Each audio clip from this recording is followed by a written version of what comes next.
Oh, okay. Good evening. A lot has happened in the last week in this world. Obviously, the Rugby World Cup has now reached the quarter-final stage, um, and a lot coming out of last weekend's final pool matches. Portugal, for example, winning their first ever uh, Rugby World Cup match. They've come a long way in 16 years, very long way. And they've been really good entertainment. Obviously, some big nations failed to get out the pool stage, most notably Australia. No, I don't think it goes on too long. When you've got a 20-team tournament, I don't think it goes on too long. I think scheduling again has become a discussion point. Not the first two weekends, but after the second weekend, we started seeing games on like Wednesdays, Thursdays, and Fridays. The scheduling was more balanced this time around than in previous World Cups. I don't think it goes on too long, but uh, you know, at the end of the day, not only have you got to put on a tournament and make sure all the teams get a balanced schedule, but you've got to think of the commercial aspect as well. Crowds have been fantastic.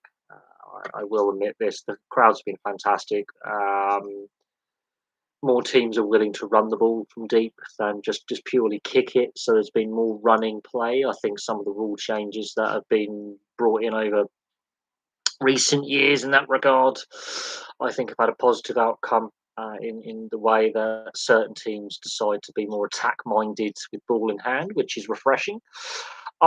Obviously, the TMO yellow red card review system, I've been critical of that. The consistency clearly still isn't there. I think one solution to that is to give more power back to the on field officials because some of these incidents that are deemed only sufficient of a yellow or just a penalty have been red cards in the past.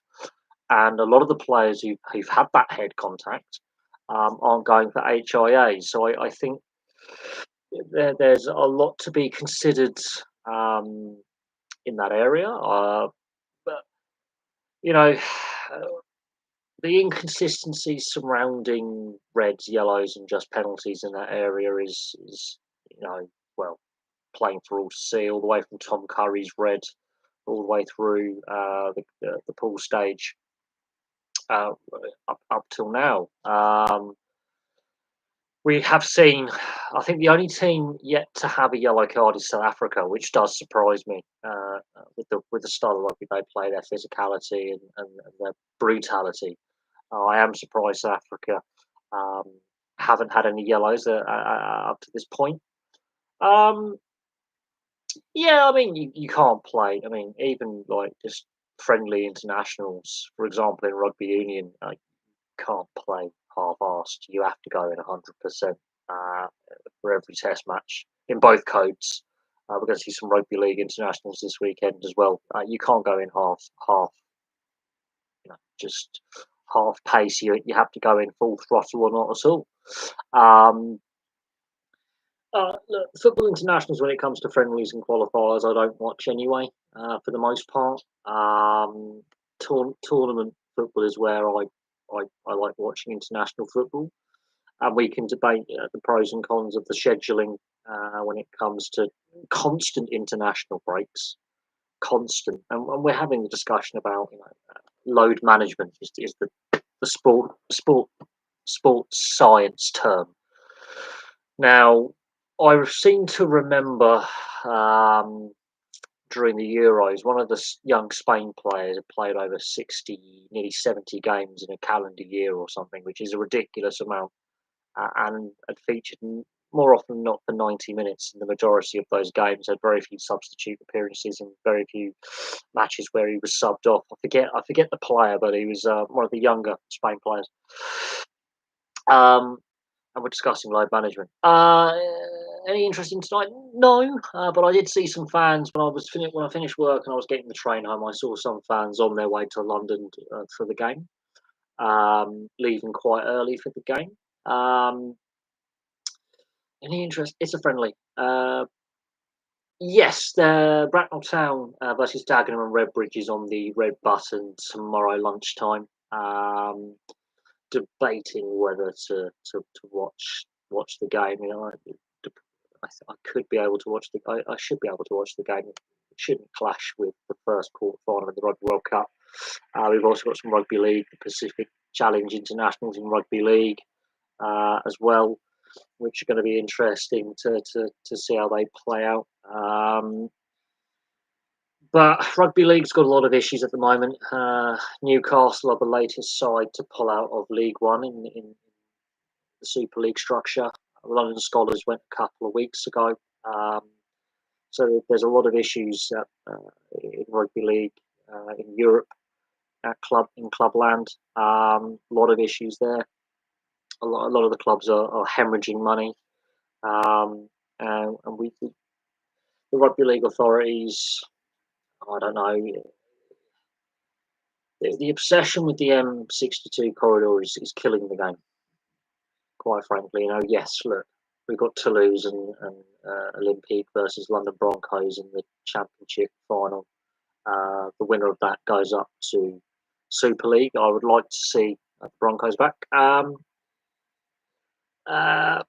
But look, rugby league at club levels got problems in Europe. A lot of problems. And the teams that are struggling are not in traditional locations. Now we can argue, and look at it and go, I'll be getting things right. And I would say no. I don't know what the solution is, but potentially we need to look at the media rights deal and the TV deal that is in place from Super League down, and potentially make some changes.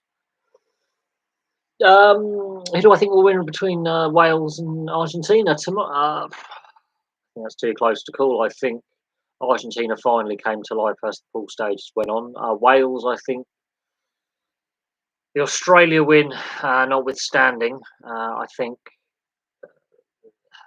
papering over the cracks. I don't think they've been when they have been tested. I think Fiji really showed a lot of deficiencies in the Welsh system. But Australia were diabolical. Portugal gave them a good test. Georgia disappointed me in that pool. Several nations disappointed me, to be honest. Samoa, apart from the England game, I don't think were great either. Tonga were, apart from the Romania win, weren't particularly at the races. So there is that. My thoughts on 6 countries hosting the 2032 World Cup. I understand, obviously, it's the 2030 World Cup, on the 100th anniversary of the first World Cup. So I understand certain aspects of having some games in South America. Why not have Argentina and Uruguay co-hosts the tournament rather than split it over 3 continents? So obviously we've got games in Morocco as well. Um, I know it's an expanded tournament, and people will say, "Well, look at the World Cup before." So the next World Cup in the US, Canada, and Mexico. Well, that's at least in one continent and 3 or 4 time zones. That's problematic enough. But the last couple of World Cups, Qatar notwithstanding, so Russia and Brazil, um, massive countries, 2 of the biggest geographical land masses in the world. Multiple, I think we had 5 or 6 different time zones at the Russia World Cup or something. Brazil, half a continent on its own. It's I don't know. I don't know, but we saw the pan-European Euros, and UEFA said they're never doing that again. So next year's in Germany, and then 5 years' time, the UK and Ireland will co-host. I think it is a one-off in regards to um, you know the 100th anniversary. I can understand a certain aspect, but why not have Uruguay and Argentina just co-host? People trying to cash in again, and it's expanded tournament as well. I'm not. We'll see how it plays out, but it's a long ways off. It's a long ways off, so I think it's too soon to tell how it's going to play out. In regards to they've run the World Cup slightly. I don't know about that. I thought 2010 was shockingly poor. Personally, I'm not saying South Africa were a bad host, but the quality of football wasn't great. And, wasn't the best tournament for quality. I, yeah, it's one of them. One of them. But six countries. I mean, yeah, fans are an afterthought, if we're being honest. But we don't know. It's a long way away. Um, a lot can happen between now and 2030. Obviously, a lot can happen. Um, we'll have to see how it plays out. Obviously, Morocco have been in the process of bidding as a standalone host for a World Cup before. You know, uh, Uruguay in the modern day, too small a nation to host by itself. Argentina has economic issues, which would a lot of debt at a governmental level and economic problems. So there's an issue there. Some of the stadium infrastructure. I mean, some of the stadiums are a bit ramshackle, ironically, for Argentina. Um, they're football mad countries, um, but it's a long way away. It's a long way away.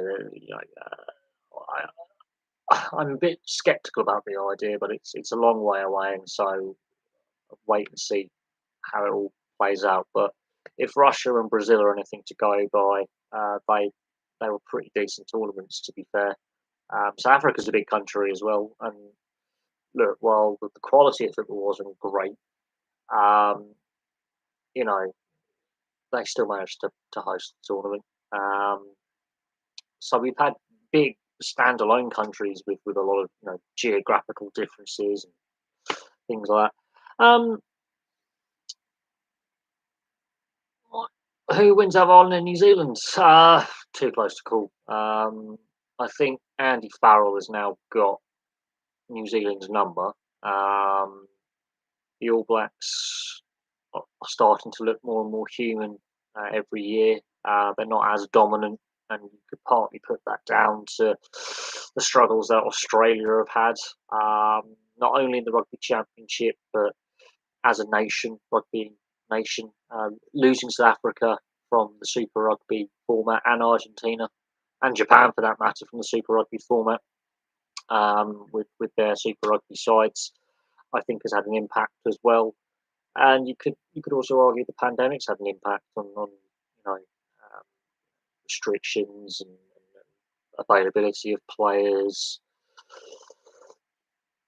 Um, what the changing format for the Euros? I can see it reaching 32 teams at some point. I The 2014 format. It doesn't matter what you know kind of sport we're looking at tournament wise, because hypothetically, rugby union could go to a 2014 um, World Cup format. I just add four more teams.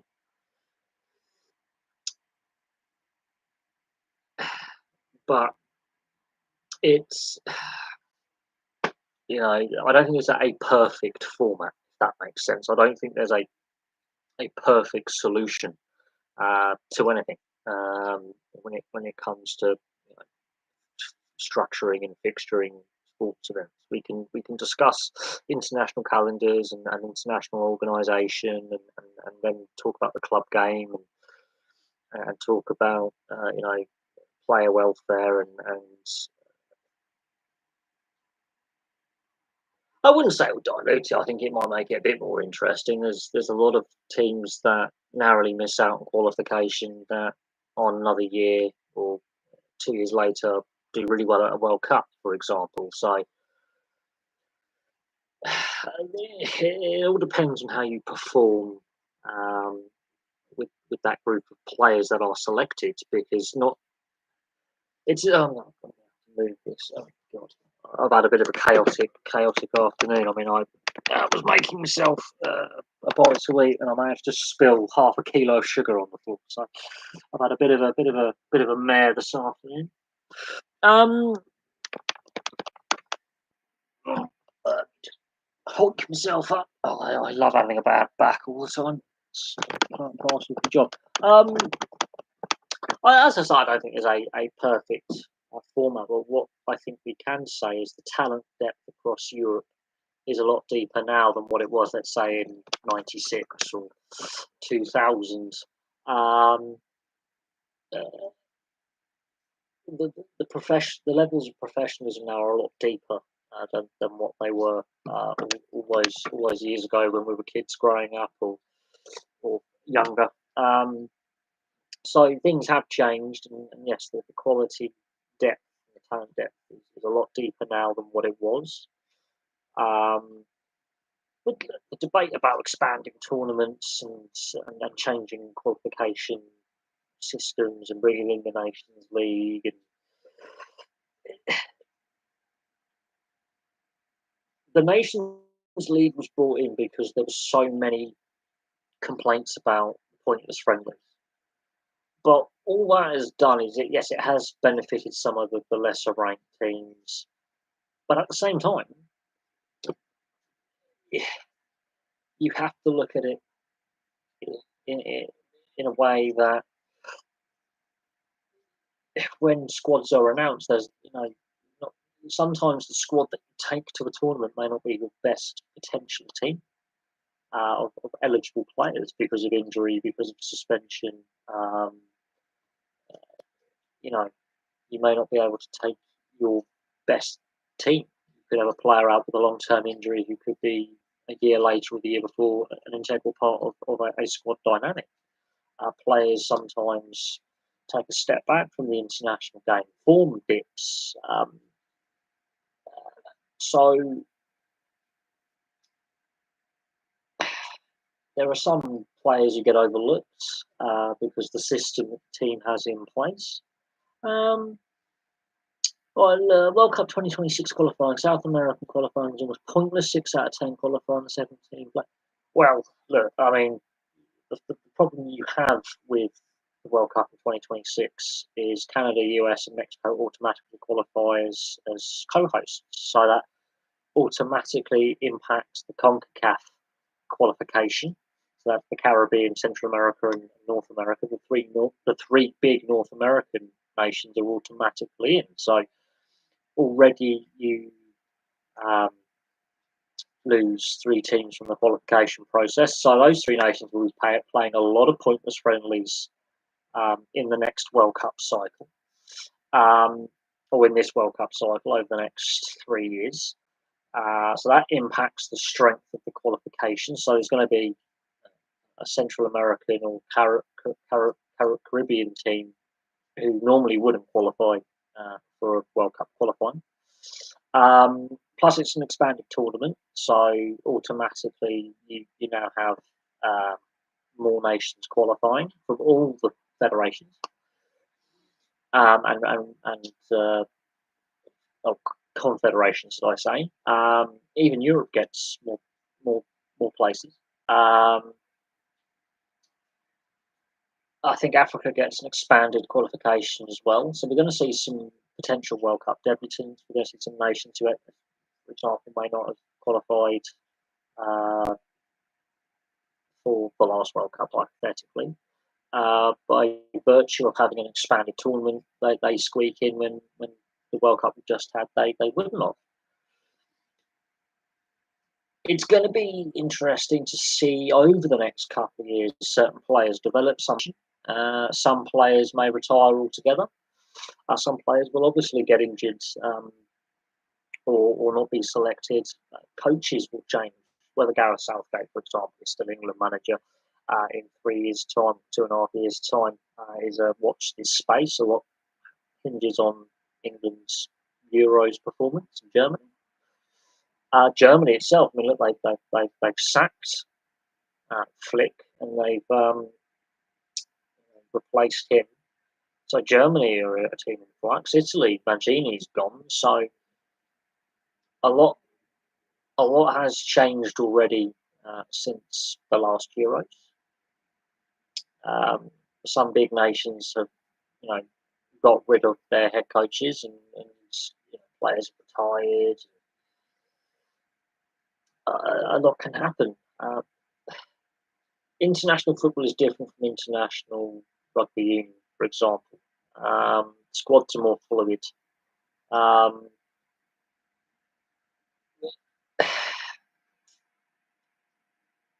But it's an interesting discussion. A lot of people aren't happy with the Euros being expanded. So, but as I say, there is no perfect, you know, tournament size. Let's put it that way. There's no perfect system qualification.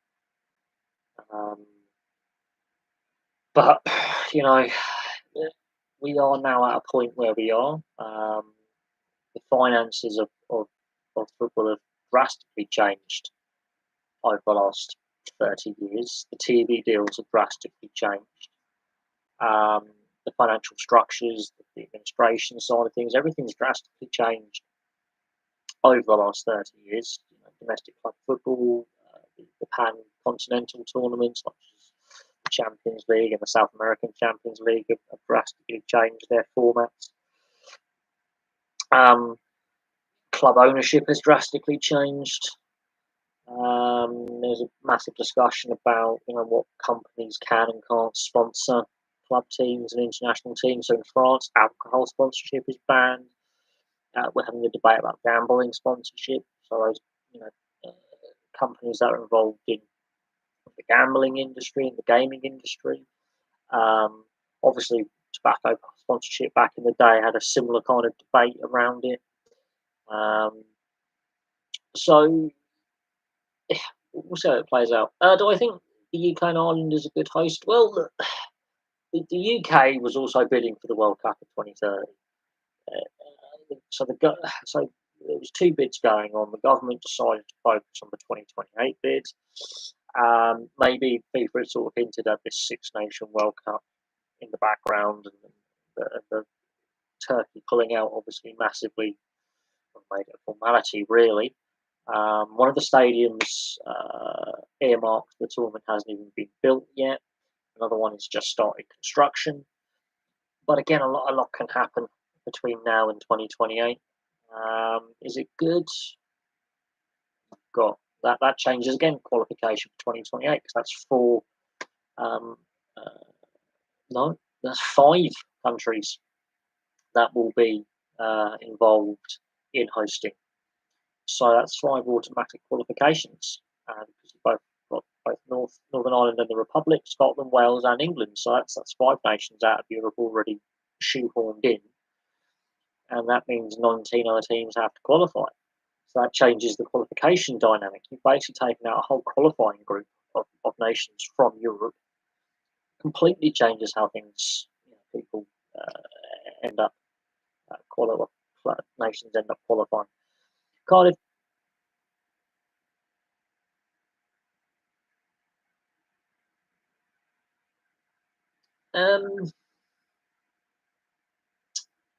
Cardiff does, as we miss out when they did it in loads of different countries. Yeah, I mean, look, having Cardiff there is important. The fact that they weren't one of the host cities for the pan-European Euros we had a couple of years ago. I mean, Dublin had to pull out, and Brussels had to pull out for various reasons from being host cities of that competition. And there was a lot of discussion about Brussels and their stadium not being built in time for Euro 2020. So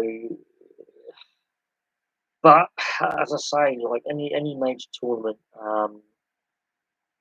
organisation, I mean, look, we've discussed the Commonwealth Games, for example, a lot on this channel lately and its future, and will we have another Commonwealth Games, or is the Commonwealth Games dead as an idea?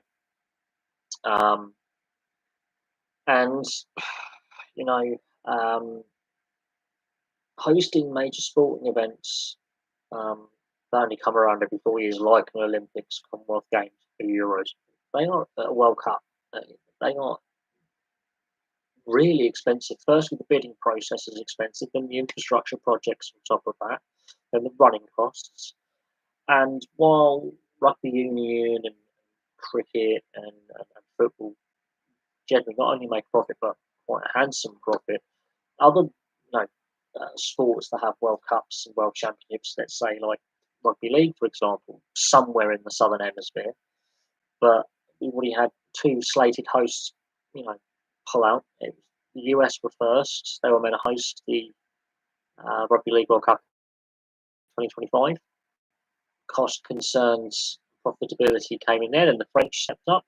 Then within 6 months, whatever, or less than a year, um, within 6 months they're not hosting anymore, and now we don't know what's going to happen, who's going to be the hosts, and you could argue yes, the pandemic had an impact, but rugby league World Cups don't tend to make money,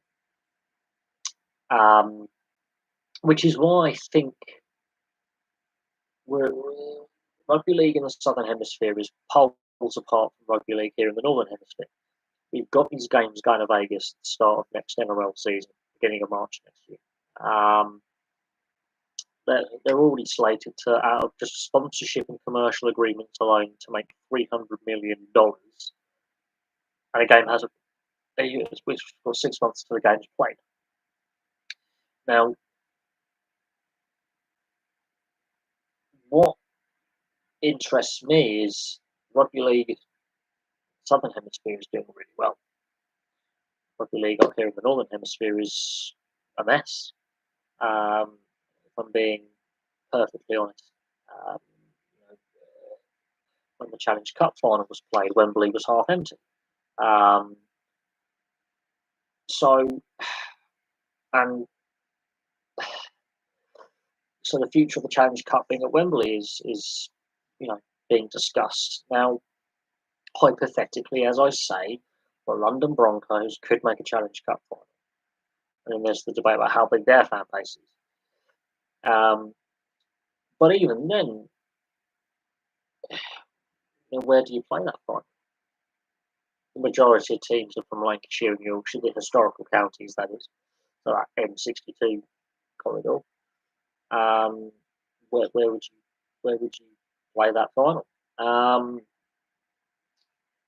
And then you have to look at the TV deal and the media partners and the structures in place there, and how the international deal to broadcast outside of Europe. I'm looking at North America with this. We know that Super League games and Challenge Cup games are broadcast in Australia and New Zealand, and vice versa with the NRL. But we have to look at the international TV deals these leagues have in place, and that North American market. Because the North American market, when they buy in, if they buy in, and if there's enough viewers and interest, the Asian market will follow. So this is where I think the Vegas games are going to prove crucial. There's a lot of people, a lot of my viewers and subscribers say it's not going to work, it's going to fail. It's going to fail. There's no interest. There is interest in North America for rugby league. There is. If the interest wasn't there, the NRL wouldn't be done. There weren't fans in North America, and we're talking US fans and Canadian to a certain aspect, but US fans for Vegas. There weren't fans in North America, and I do honestly believe that the TV data and Did the internet data viewership back it up? If there weren't the interest there, they're not going. Now, I think the fact this has been on the discussion table now for several years, I think COVID, ironically, has sped up this process in a good way. The viewership figures from the end of May through 2020 until now back that up without any question. Now, while I don't have the viewership figures to hand, I don't actually know the viewership figures personally, what I do know is, especially during 2020 when the NRL resumed and then the AFL resumed, those two leagues had a boost in popularity in the North American market because the North American major leagues were not playing at the time. I mean, there was issues with Major League Baseball and the MLS getting their leagues up and running in 2020. The NHL went to a bubble expanded playoff system. The following season was all over the place in 2021 with just bubble divisions. So there was a Canadian division. But the viewership of the NRL and AFL in North America, they're the only real well-known international professional sports leagues resuming play at that time, went through the roof. Then on top of that, they were the first major leagues to allow fans back into stadiums. When they're doing that, North American leagues haven't even resumed play or started their seasons. So in Australia, they were ahead of every other major country in the world when it comes to professional sport and getting their big leagues up and running with fans in attendance within 8 weeks. Not a single game has been lost at any point. One game in the NRL has been rescheduled. Every game got played from resumption till now. And that was including the chaotic 2021 NRL season and AFL seasons. Yeah. So I think the pandemic, ironically, has benefited these leagues in regards to the NRL deciding to be brave and take games to the S. I wouldn't be surprised if the AFL at some point follows suit within the next 5 years. There's already Australians. There's already there's already a couple of Americans. There's one American at the moment in the AFL. There's a few others have played. Playing. They've done combines. They've done invited scouting training sessions, and top athletic talent has gone to these open invited training sessions and combines for the AFL. We know that there's a big Pacific Island nation community on the western side of the US and Canada, predominantly in the Rocky Mountain states and California, but it's there. And of course, they live and breathe rugby league. So I think if the NRL can get local fans in Vegas to turn up and catch the eye of the North American market, then yes, rugby league could be in a lot better place than it currently is. It'd be interesting to see if American investors want to buy into the rugby league clubs in Europe and invest, because that then changes the complete economic landscape. We also, as I say, do need to look at the international TV deal, because where football has succeeded, other major sports in Europe haven't quite got to the same level. Rugby union and rugby league are lagging some distance behind. Now, the US does have a couple of rugby union World Cup, both men's and women's, within the next decade. So we'll be hosting them. It has hosted sevens. So rugby union is starting to crack the US sports market. I think the NRL games going to Vegas, that's going to be key to see if rugby league can crack the US sports market. If it can do that, then I think the Super League could be better off as well, and the sport on a global level could be a lot better off, because I think in order to grow the global game, you've got to break into the US market and get fan interest in the US, and to a certain extent Canada, but the US. If you can do that, then the rugby league, for example, will grow globally quite quickly. I think with football cracking the US market has helped blow up the global game on a level we haven't seen in the last 30 years. Cracking the US, not getting inside the seed. Obviously, USA '94, that World Cup, well, it wasn't the best World Cup. I think we'll agree on that. But the US hosted, got the TV viewership. And within a couple of years, their domestic league the MLS is up and running. And then David Beckham leaves Europe and goes to the MLS, and the rest is history. I think that's the moment. I think every major sport and every major sporting country is, as I say, the Kathy Freeman moment, that David Beckham moment. Something happens. Now, rugby union had the Jonah Lomu, Johnny Wilkinson era, so 95 to 2003, when these two superstars come of age in World Cups. That's the moment for rugby union to explode as a global sport.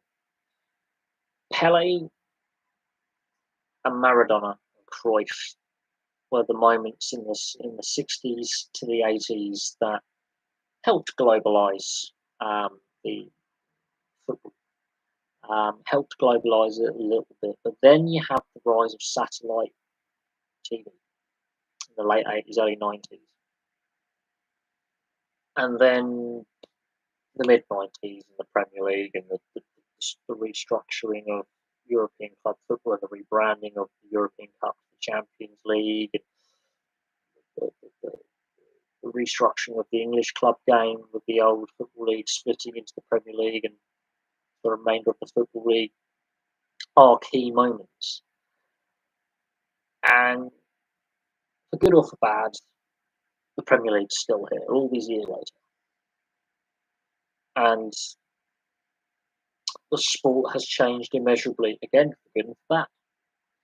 Now, at the moment, there's a lot of discussion about a couple of football clubs in England, Reading and Southend and Scunthorpe are the clubs that spring to mind, and their potential futures, and will these clubs exist come the end of the season? Scunthorpe are most likely the club most at risk of going out of business. Southend are not far behind. Reading, who knows what could happen with Reading? They're in a real bad spot at the moment.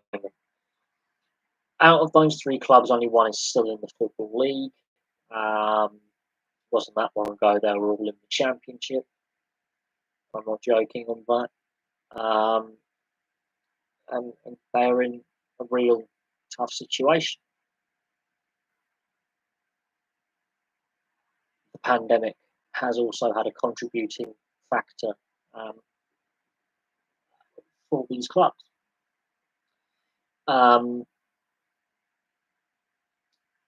So the debate about club ownership and who should and shouldn't have football clubs, and the situation we find ourselves in that regard is rumbling on, and it's not going anywhere anytime soon. I think it's a fair debate to have. We can ask a lot of questions of the FA, the Premier League, the Football League, UEFA, the other domestic FAs, Spain, France, Italy, Germany, example, the big football associations domestically across Europe, financial fair play, and the system they're going to replace it with, and the quality of the system they're going to replace it with, potential changes to continental club football. Are we getting Super League by the back door? The structures of the club cup competitions, the future of the cup competitions. That bug is going to annoy the fuck out of me. Anyway,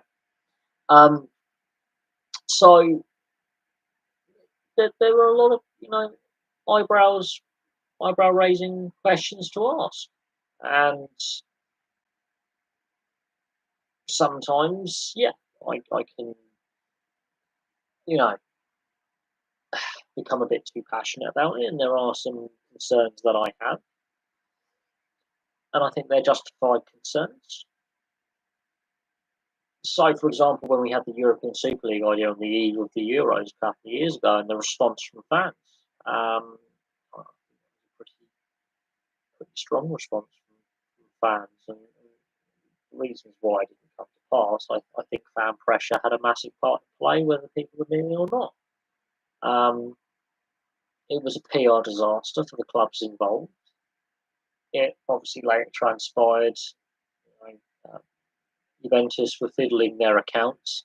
Barcelona and Real Madrid, they were standalone businesses, proper businesses, without club presidents. They would have been bankrupt with unsustainable debts. And they still have these ridiculous debts, yet they're still signing stupid contracts and transfers. Can't service the debts they currently have.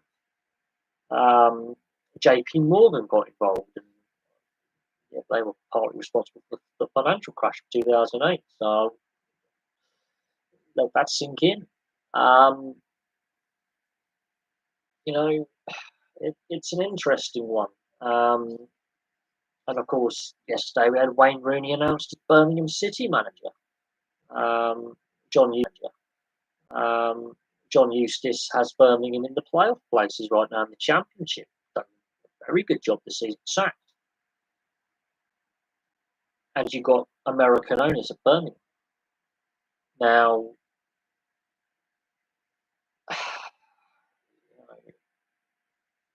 the way the MLS and the other major leagues in North America operate in comparison to the European model is completely different.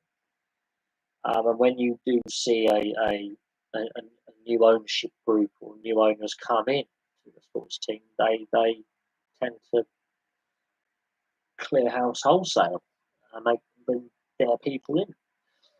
Thoughts on the Olympics including two cricket, baseball, squash, lacrosse, and flag, whatever that is.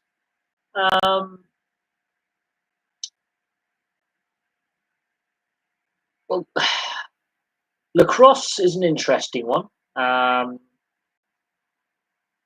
think that could help raise the profile of lacrosse. Canada's national sport, by the way, not ice hockey.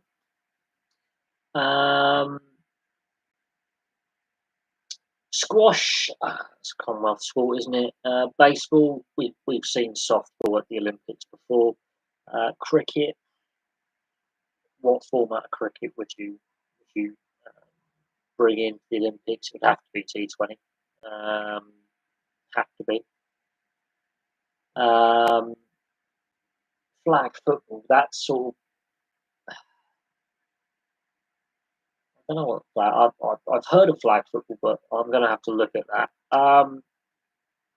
Lacrosse is brutal, actually. You can have indoor lacrosse and outdoor lacrosse. I actually saw a lacrosse player today, train station, with all his lacrosse equipment. Lacrosse is an interesting one because I think it's an undervalued and underappreciated sport. We know obviously baseball and cricket, as team sports, have got a lot of professionalism, and the talent depth is there internationally.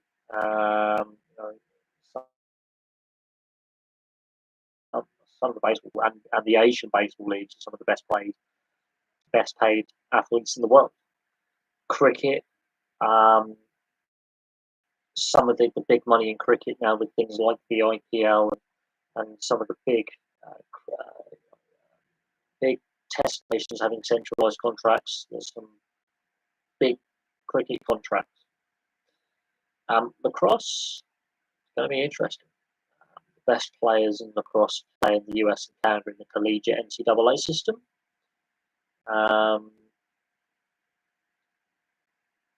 It is a brutal sport.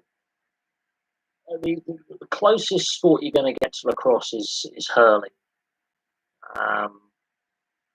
And so if you've watched hurling, lacrosse is not the same. It's got some similarities with ice hockey as well in regards to the size of the lacrosse goal and some of the equipment. They're the two closest sports you're going to get to lacrosse, both in North America and internationally.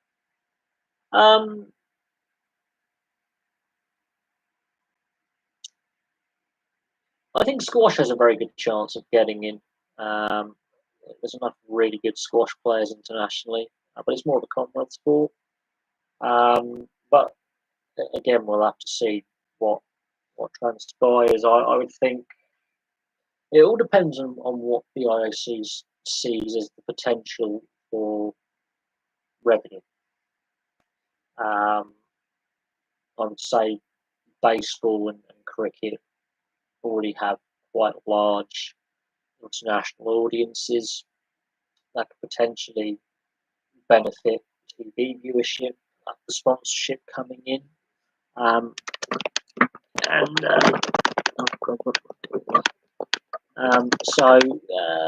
but yeah, it'll be interesting to. What am I doing? It'll be interesting to see what the IOC decides in the case for each individual sport to be put forward. Interesting thing is getting a cricket. We're going to have cricket played at the Olympics. You need facilities. Same with baseball. Same with some of these team sports like lacrosse. Is to get the right facilities built, and also the host city or the host nation of the Olympics would have to have a cricket program or a baseball program, domestic competition, and some domestic players of a high enough standard to play at the international level. Lacrosse, same applies again. Enough registered players to be able to form a pretty solid team for international level competition.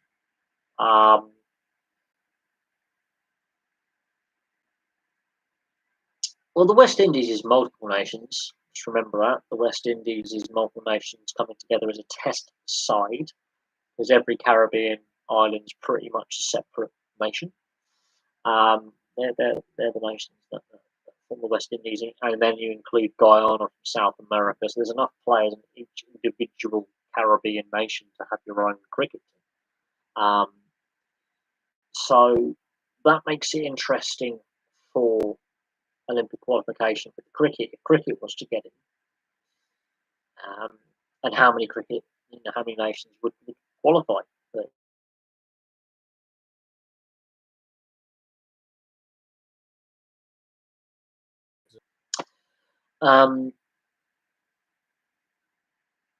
So there is that. Scotland is a separate cricketing nation from England and Wales.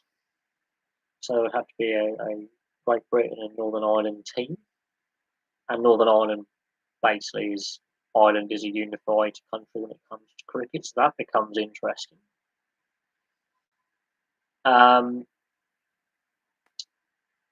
So we'll see what happens, and we'll see what cases are put before the IOC, and then it comes to funding and grassroots funding, and there's a lot of economic cases and quality, so that we've got enough quality players to be very competitive at the Olympics.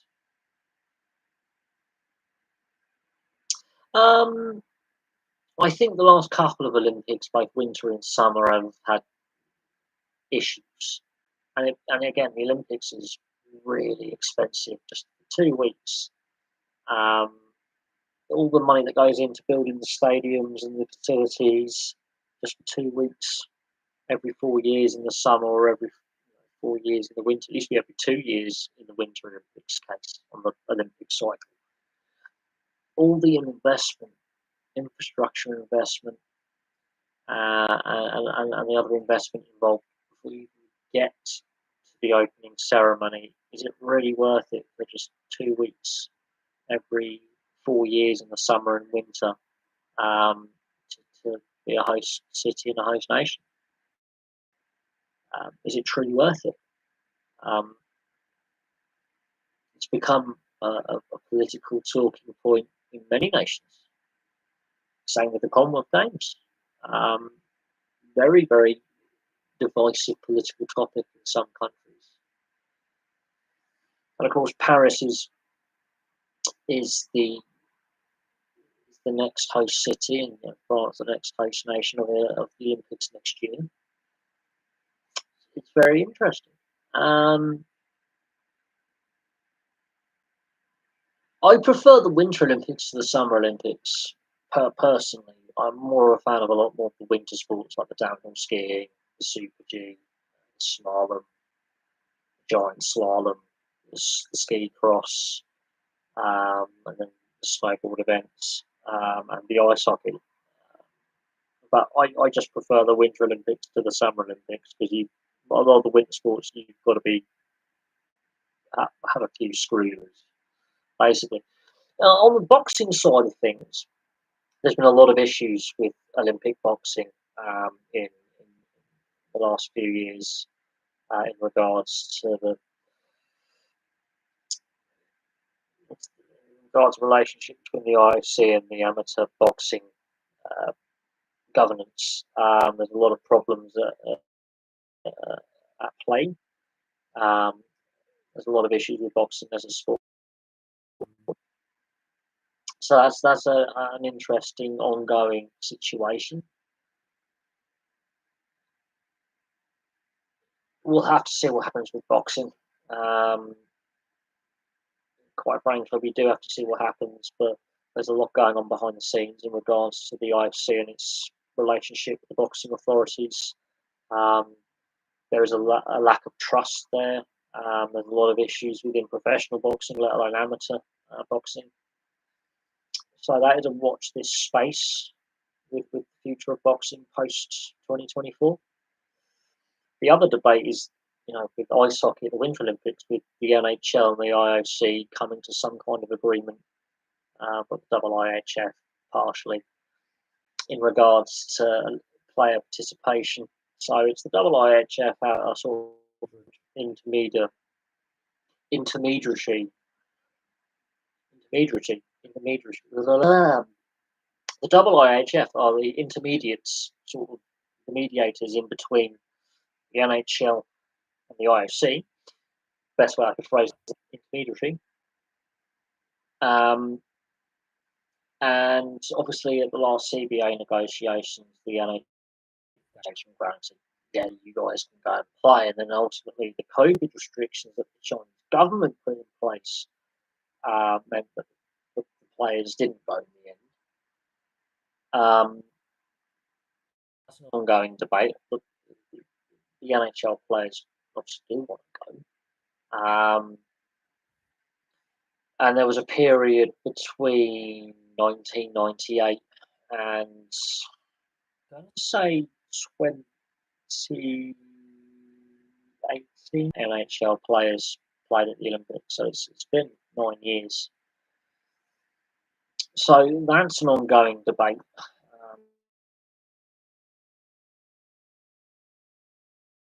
To suspend domestic seasons across the ice hockey world, the best players to go.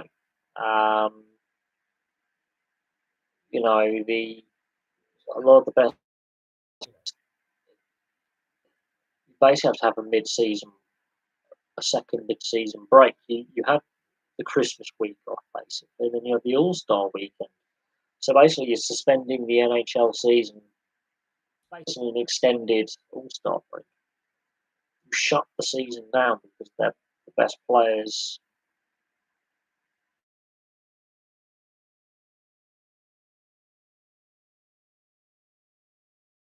That's every year. So I don't know. I mean, international ice hockey is interesting. But when it comes to the Olympics, the NHL and the IOC, it's all to do with player insurance and appearance with money.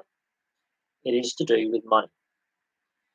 Who pays for players' accommodation and travel and expenses and insurance? Who's liable if a player gets injured? And does a suspension in international play carry over into league play? It becomes really, really messy. It would be disappointing if boxing was to disappear from the IOC scheduling. Boxing has got itself into the situation through poor governance.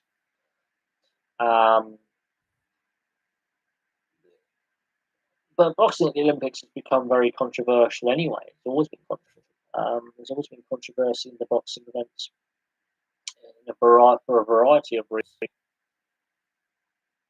I think it would be a shame if it was to be pulled from the Olympics. I think we can all agree on that. But boxing as a sport, regardless if it's amateur or professional, is not in a good place. That's my assessment of it. I've got friends who are involved with the sport in various capacities, either as boxers or trainers and coaches, or just working at boxing gyms.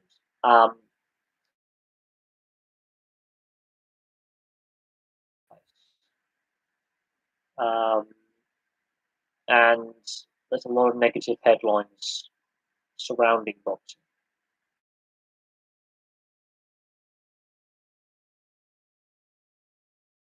Some of these headlines, but it's a sport that's always been controversial. It's a sport that's always had and some eyebrow raising moment.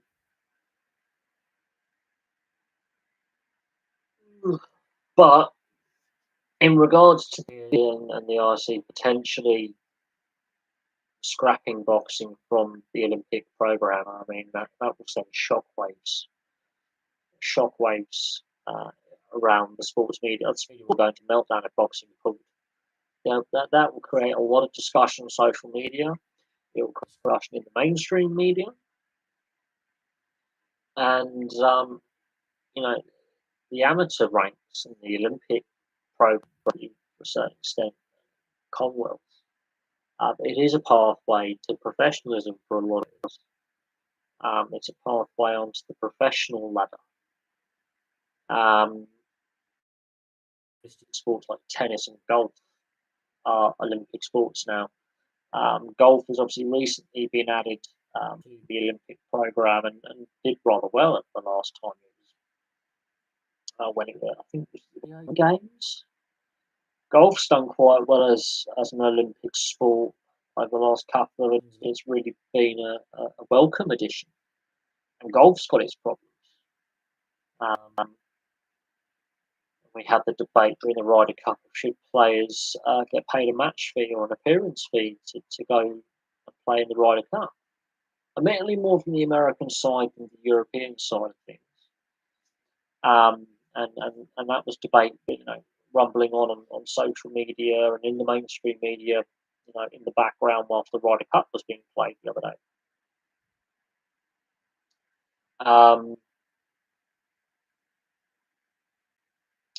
But boxing is in a situation here, and if it does get pulled from the Olympic program, it will have a massive impact upon funding, massive impact amongst on funding um, and investment. So while there's a lot of money to be made in boxing, made by a handful of individuals, many professional boxers are struggling to make decent coin. Um, the money within the sport is held by comparatively few individuals, and quite quite frankly, I think the sport is all over.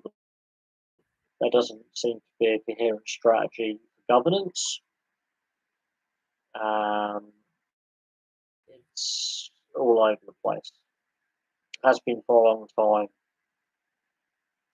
There's too much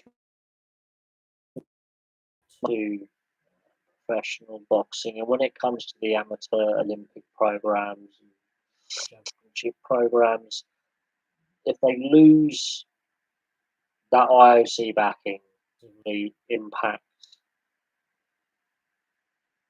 um, funding arrangements, UK sport, for example, um, the funding drive, which will have dire consequences for the talent pool that we have. But conversely, lacrosse gets added as a boost for funding. We do have a fair few lacrosse players here in the UK. It is played at university. It is played in schools. And there is, you know, there is organised lacrosse being played in the UK, and that would ironically boost their funding. So it's a double-edged sword. On one hand, the sport will lose a lot of funding, a lot of investment, a lot of grassroots projects. On the other hand, another sport could massively gain from the potential of being added to the Olympics by the IOC. But we'll see what happens. Some of the most memorable Olympic moments are in the boxing over the years. Very memorable moments like Amir Khan in 2004, for example. Yes, Anthony Joshua did, and that then led him to becoming a professional. I think was it Lennox Lewis or Audley? I think Audley Harrison and Lennox Lewis, Commonwealths and Olympics as well when they were amateurs. Again, catapulted them professional ranks. Amir Khan's another one, another former medalist. So without um, the high-profile facts of the Olympics and the Commonwealth with boxing, you don't get some of the best professionals this country's ever had, world championship fighters this country's ever had at various weight levels. Should I say? Imagine if boxing wasn't an Olympics, only a Commonwealth sport. That would massively impact the quality of athletes in that particular sport we as a country produce. But we've got some of the best fighters in the world at all the various weight divisions, in part because of the Olympics and the Commonwealths. Same with Ireland. Same with Ireland. They regularly produce top quality boxers, and again, it's because of that Olympic link, whereby it creates a pathway. You start off as an amateur. Your goal is to make the Olympics, do well at the Olympics, potentially medal. The Irish have a great medal pool in boxing. Go on to become a professional fighter and earn a decent living. And so there's a progression pathway there, and the risk is you lose that. Darts, I wouldn't have darts as an Olympic sport. Netball, yes, I think there's enough netball talent globally to have it as an Olympic sport, but at the same time, you've got to have sports at the Olympics that both men and women can participate in their disciplines. And we don't have any organised male netball, so netball will not make it as an Olympic sport. I'm just putting it out there. But no, it would be nice to see. There are basically criteria that have to be met in order for the IOC to consider a sport for the Olympic program and to have an Olympic program, and to therefore you can have demonstration events where it's a one-off, and then within a few Olympic cycles later actually gets added to the Olympic roster of sports. But we'll have to see if at some point netball comes up for discussion and gets added by the IOC. The fact that we've got 5 sports under consideration, of which 2 will end up becoming Olympic sports, is interesting. There's also that commercial aspect as well. There is ultimately that commercial aspect of the sport being considered for the Olympics. Yeah, but gymnastics as a discipline is worth both men and women, because a lot, there are some gymnastic disciplines that only men do, and some that only women do. But gymnastics as a sport, you want multidiscipline gymnasts who will do multiple events in the gymnastics program. They all get the same amount of funding. Rhythmic gymnastics comes under the gymnastics Olympic program. So gymnastics is the sport, and then you have the disciplines within, so the various events. Same with track and field athletics. There are some track and field events that women do, like the heptathlon, whereas men do the decathlon. One's for women, one's for men, but they are classed as track and field athletics, which classes as one sport. You have events in that sport. It's weird. Any current Olympic sports I'll get rid of? Bloody hell. You know what? I don't actually know. My interest in, I would say, oh shit. Well, that's interesting. That is an interesting one. I can't think of any that I would get rid of personally. But in saying that, I haven't really had an interest in the Olympics for a long time. My interest in the Olympics has definitely dropped off a cliff since the Pyeongchang Winter Olympics in 2018. My interest hasn't been there.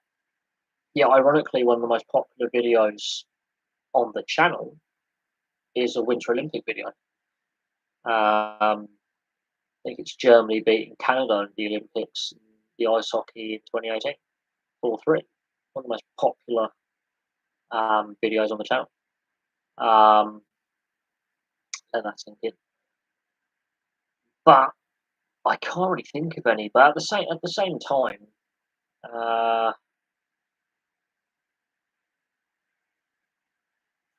there's been a lot of scandal with the Olympics in regards to cheating, and so I think the Sochi Winter Olympics and the Russian doping program that came to light in recent years was very damaging for the IOC. But then you go back a bit further, and then you've got the Salt Lake City and Nagano games with allegations aimed at the IOC, not athletes or nations doping their athletes or individual athletes doping, but of corruption at the governance level. The Olympics has been beset by damaging headlines for a very, very long time. Uh, uh, Decathlon and heptathlon are the same comparison as artistic and rhythmic gymnastics. I would say so. Yes. Synchronized swimming is another one. I think that's women only, but they come under the funding model, should I say? So rhythmic gymnastics does come under the gymnastics funding as an overall arching umbrella, just a discipline within gymnastics. Um, Decathlon and heptathlon, they come under track and field athletics funding. So UK athletics, for example, covers that. The pentathlon, there's another one that combines a lot of eventing and cycling and running. Um, yeah, but I think there are some sports that are Commonwealth only and some that are Olympic. I think with netball, well, I'm not sure enough countries have enough netball players to make it truly fair. It'll be dominated by a handful of nations, constantly always winning the medals. So they've got to look at competitive balance as well, where there's a nice even balance of nations. The pentathlon is different from the heptathlon and decathlon. The pentathlon, the modern pentathlon is not track and field. That's completely different. Whereas decathlon and heptathlon come under um, track and field. Pentathletes are different. It's all to do with ancient Greek, actually. And I'm not going to bore you with the ancient Greek Olympics because that's where pent means five, hep is it six? Six events? Shit. Decathlon's 10. But is heptathlon 6, 7, or 8? Just ancient Greek, basically. Just how you do your numbering. Yeah, I know. Just a bit of a history lesson. Yeah, yeah, yeah. Dodecahedron. That's a good one. Dodecahedron, that's 20. Ah, 20 solid shape. Hex. Hey, Hex is 6, yeah. Hex. It doesn't. Anyway. But yeah, what event would I get rid of from the Olympics?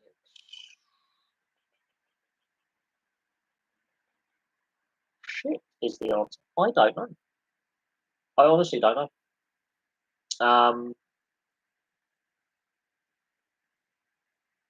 I'm not sure. Is the honest answer to to the to the you know to the question. Is there any current Olympic sporting program you get rid of?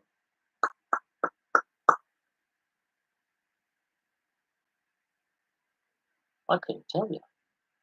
The fact that we have skateboarding now as an Olympic sport.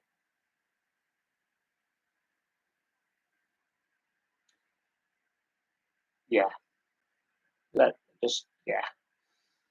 The fact that we have skateboarding as an Olympic sport.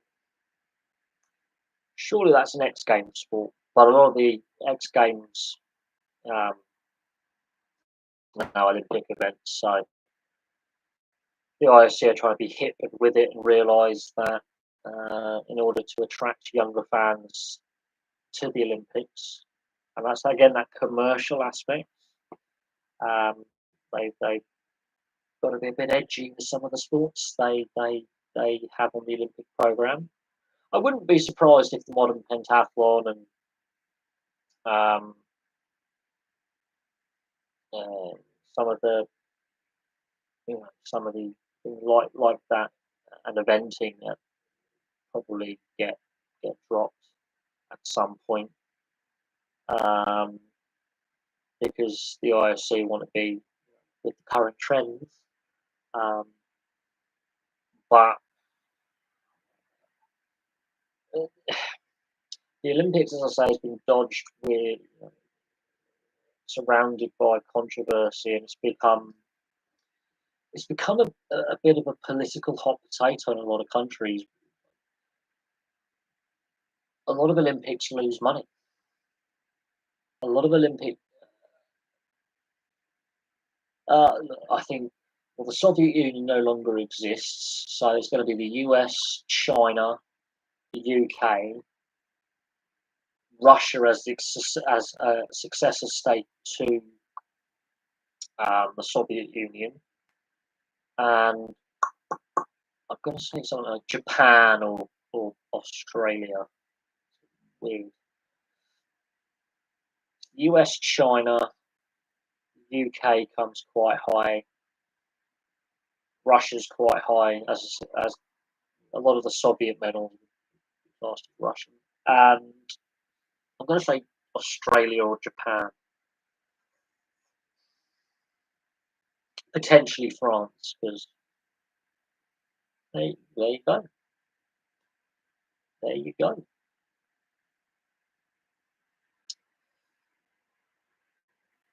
Yeah, but then you got to look at what Soviet Republic the athletes were from, and if they were participating today, what modern nation out of the CIS they'll be a member of.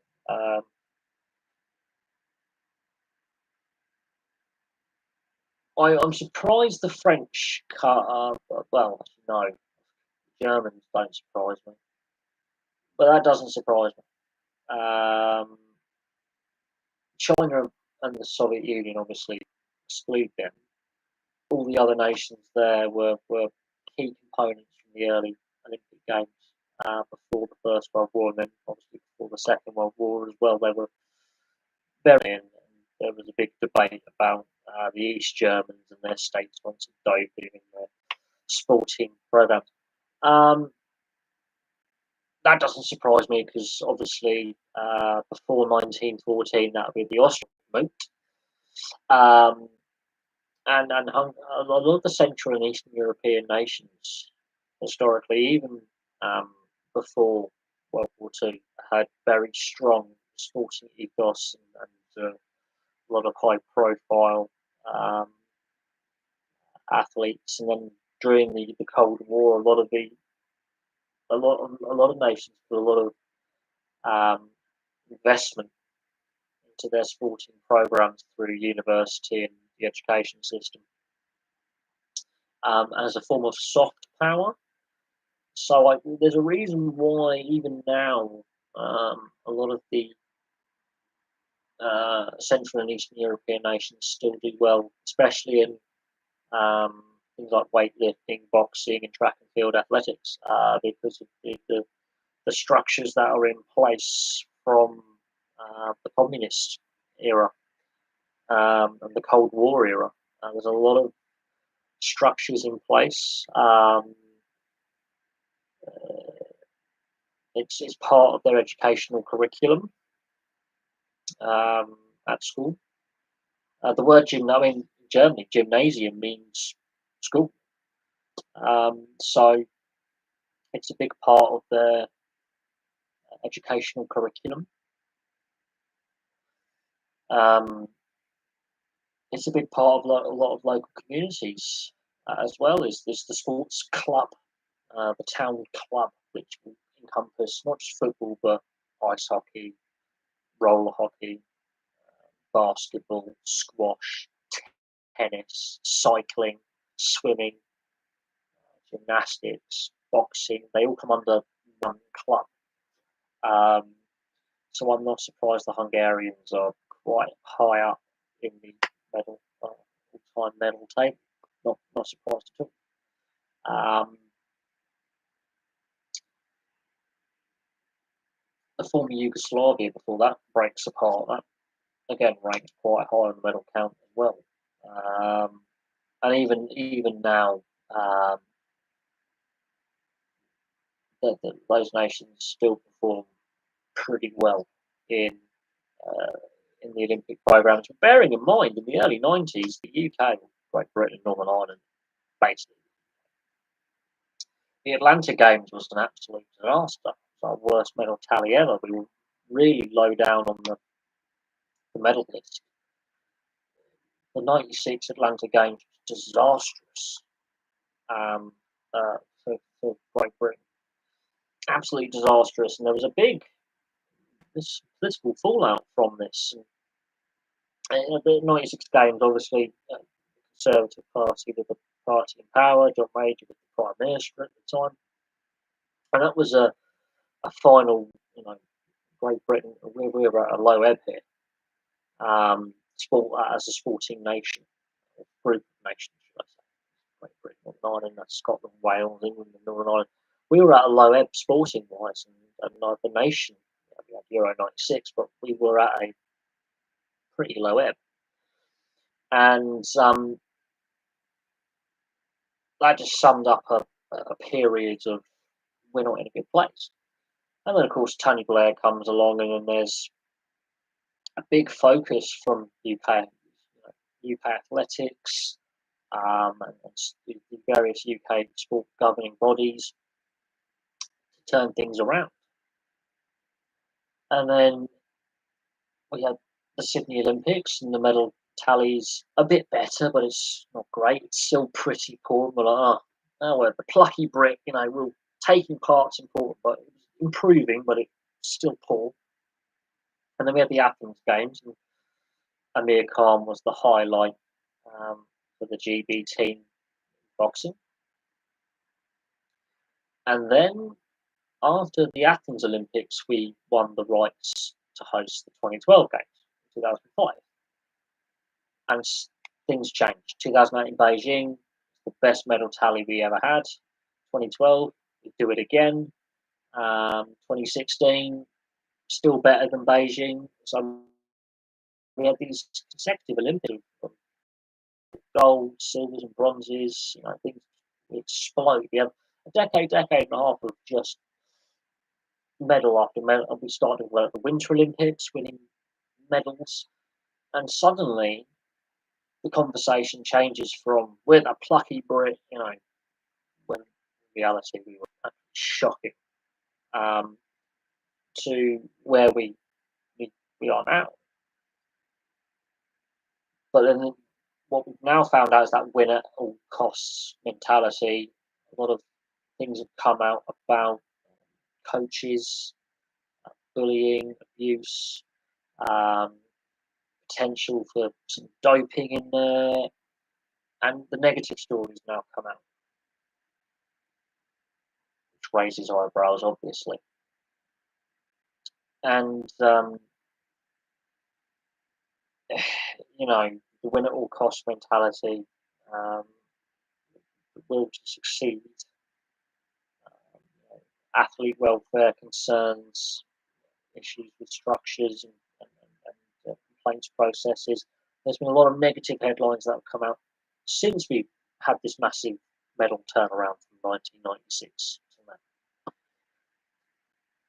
That's over that's 27 years of ups and downs. 20 mad to think that, isn't it? It is mad to think that 96 was 27 years ago, but it was. But I remember that Olympic Games. I didn't realise how bad we were until much later on, in the mid 2000s. So about a decade later, because I was only 6.5 at the time. I was still, only young. And, you don't fully understand what's going on until you're a bit older. You know what's going on, but you don't fully understand. But I look back on it, and I've still, my mum's still got a lot of the newspaper clippings from the '90s and the 2000s.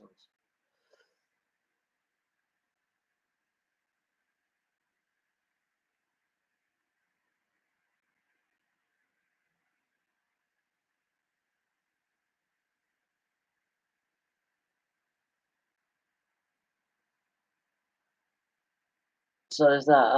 I'm watching football game from Oz.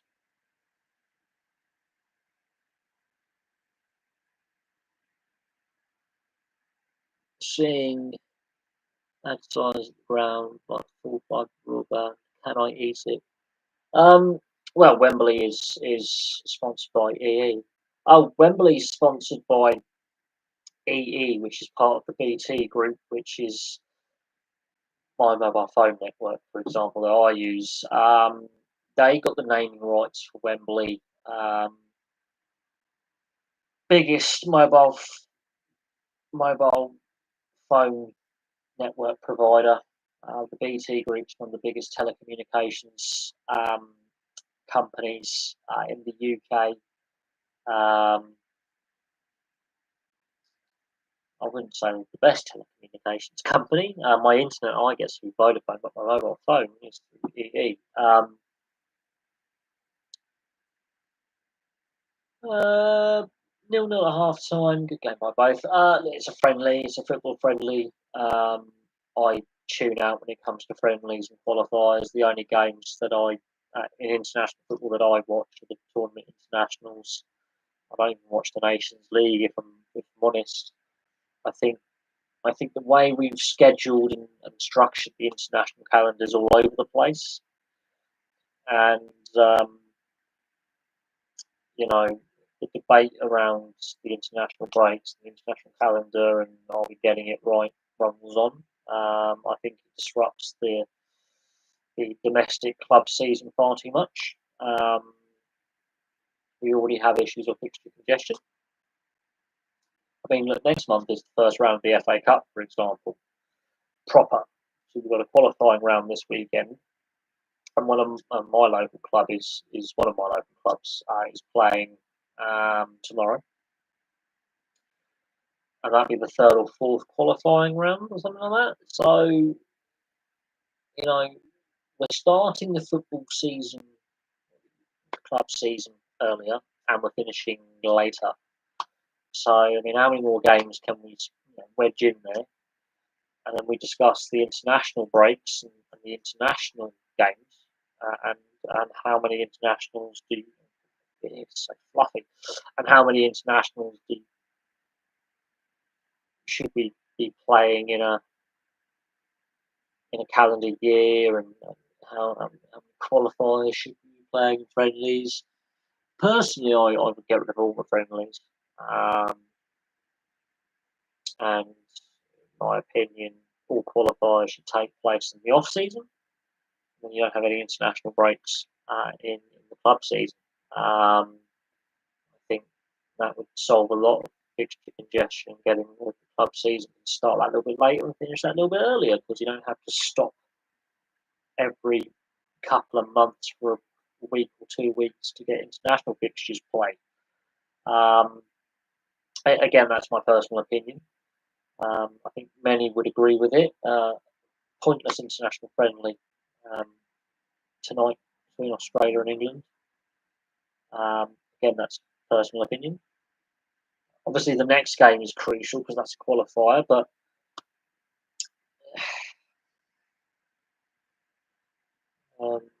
it's going to be interesting to see how many players this international break come back injured for their clubs or unavailable for their clubs.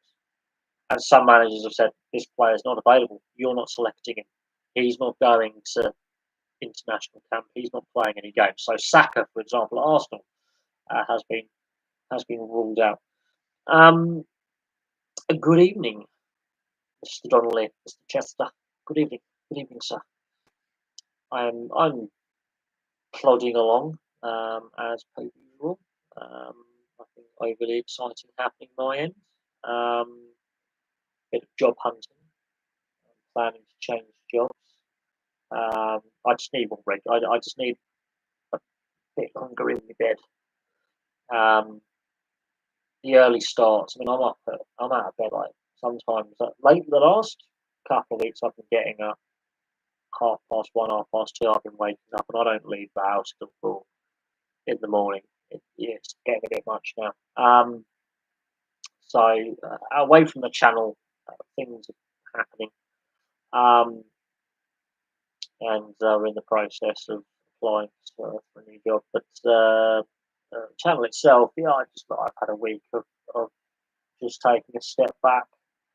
Hence why I did the video earlier, discussing ADHD and stuff like that. I just have one of my periods of taking a little step back producing content for a few days.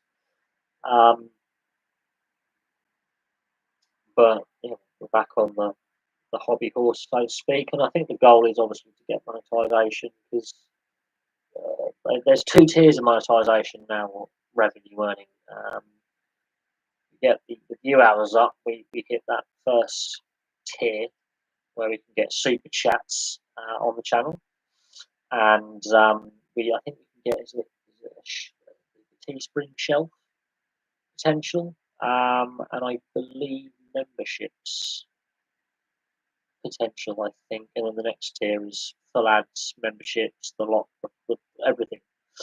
Um, so we're making progress in the way of getting that monetization. It's also good to see some new names in the new new names in the chat section as well. Oh look, hey, good news from Southend and Scunthorpe. Look, I think it's important that they don't go out of business.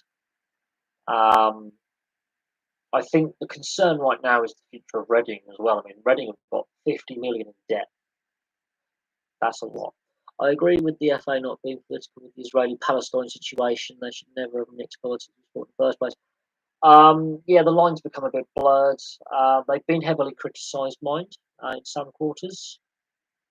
There's a lot, but this is where I think social media fuels further division and further negative conversation.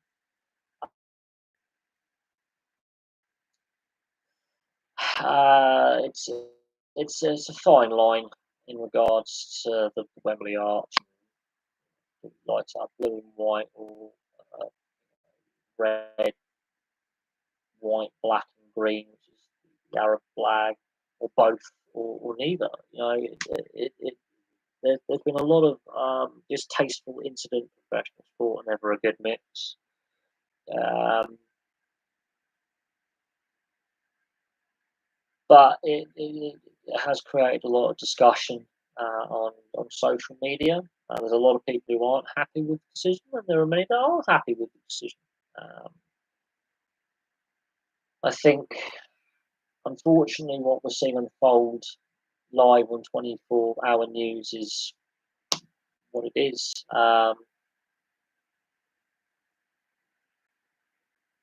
So there is that. Yeah, I mean, look, there's potential for the club to be sold. Um, there's also potential for them to linger on with massive debts and transfer embargoes and points deductions. And the potential was avoidable. Some bad. I mean, the EFL has to take some responsibility for the situation at Reading because of guess what? The directors' test. Not only this current ownership group, but the previous ownership group, some managed to pass the director's test, the fit and proper persons test. So what happened since John Medeski was at the helm and Reading were in the Premier League the first time round. A lot has happened over the last 2 decades with Reading. Same with Southend, same with Scunthorpe. The Football League and the FA to a certain extent, but Premier League, Football League, the professional club game, the director's test is a joke. Because if it was properly enforced, Reading wouldn't be in this situation. You know, and they're the latest in a long line of clubs that have, had really, really shocking ownership. But we go back to the Football League allowed this individual, this ownership group, to purchase a club. We had it with Derby. We've had it with Portsmouth had issues obviously in the past. I'm using them as an example. And I mean it's Reading. We should not be in this position at all. It's one of my local clubs. I mean, I live down the road from their training ground. It doesn't take me that long to actually get to their training ground from where I live. mean, we're looking at about hour and a half walk, just hour and a half walk. And that's cutting through, country lanes and back routes. It's only down there. It's only about 3 or so miles away. It's not a million miles away from where I live. It's a very nice facility they're training on. I will admit that they purchased some former MOD land and some old farmland. They've got a very nice facility. They have a big impact in the local community. And it's a shame that the club is in the position that the club is in. But the EFL have to take some of the blame.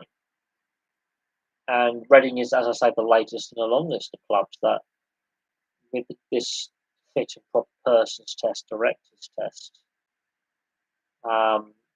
we're having a discussion about poor ownership or unsuitable ownership being allowed to basically unsuitable owners being allowed to own a football club. And there'll be people on social media going, well, it's only football. True, but it has a massive economic impact on communities because the match day revenues, are huge. Any infrastructure investment and jobs created, it has a massive impact on a local economy, a football club. So if Southend and Scunthorpe were to go out of business, it would have a knock-on impact. It's the same with Reading; it would have a knock-on impact. Just watched the video on Scunthorpe United being saved. Saw one banner said not fit or proper. It had logos of Bury, Macclesfield, Sheffield Wednesday, Scunthorpe United. So that's just to name just a few. Blackpool you could throw in there. You could lob. The list is endless. The list is endless.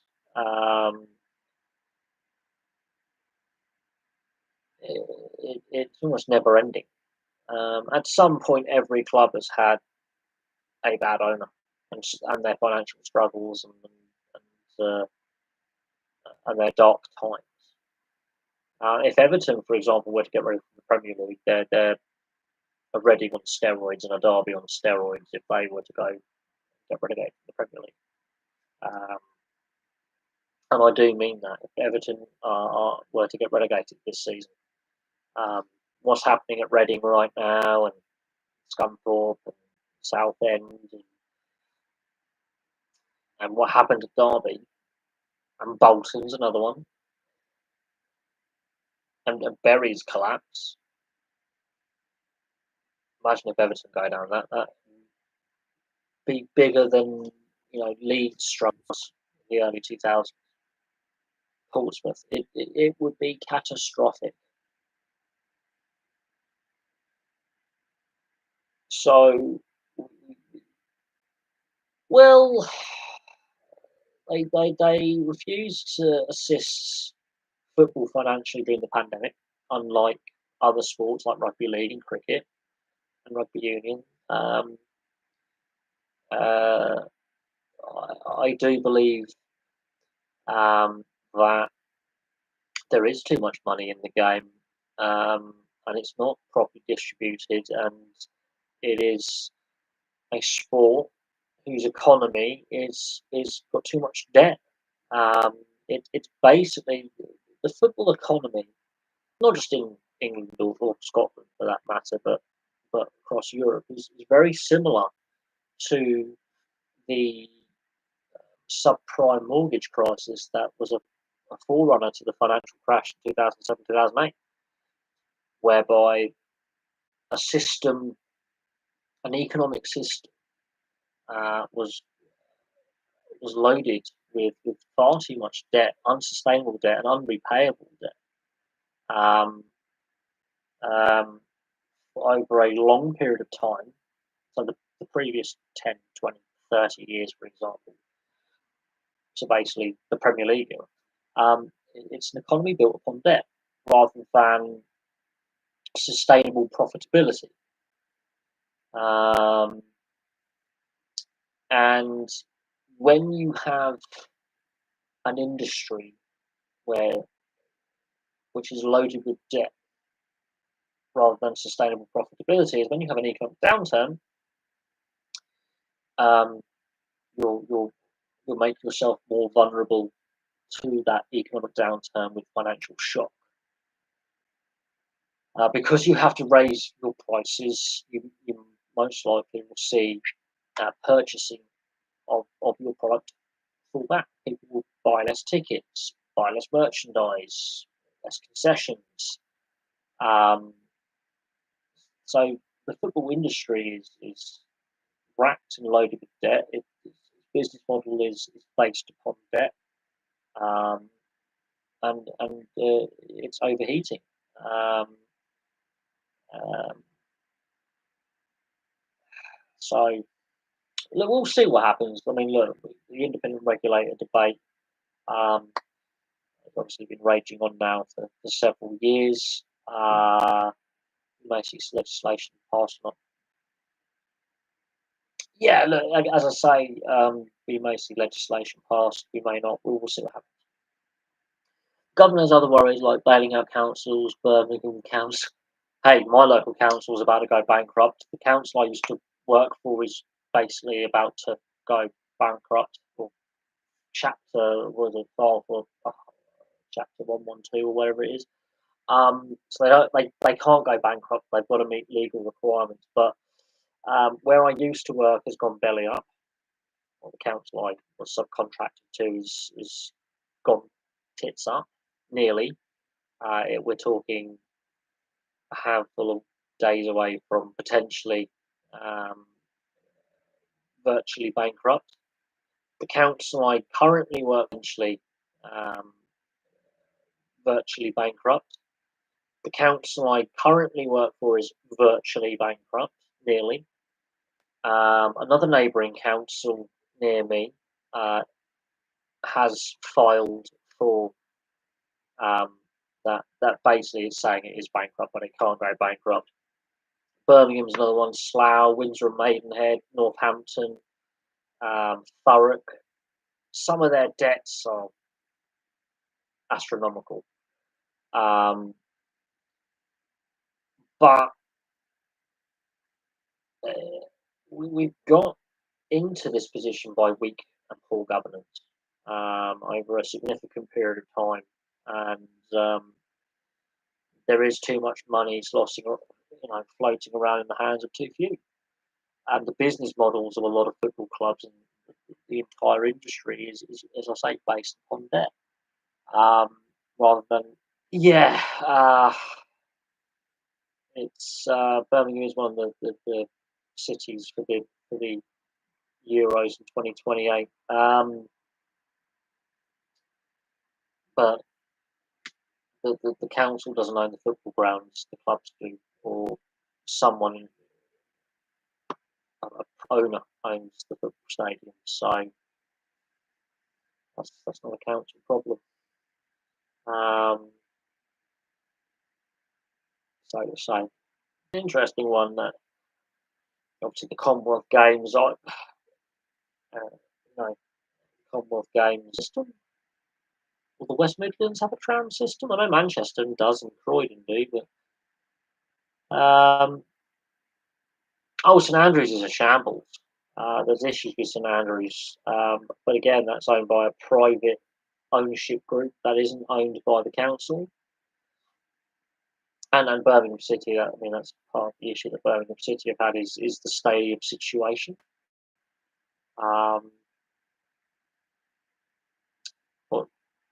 Well, who? The council? No, it's the clubs that sort out their security. If the county have obviously come to an agreement with someone to operate the stadium on their behalf or their facility, so what building they play in, so have a rather friendly arrangement with the building operator as part of the ownership model. So that creates a lot of issues. So Chelsea, for example, is a prime example of a football club that doesn't own its stadium. Whereas Manchester United are a prime, or Liverpool, for example, are prime examples of Coventry City situation, for example, where they left Highfield Road and the Rico, now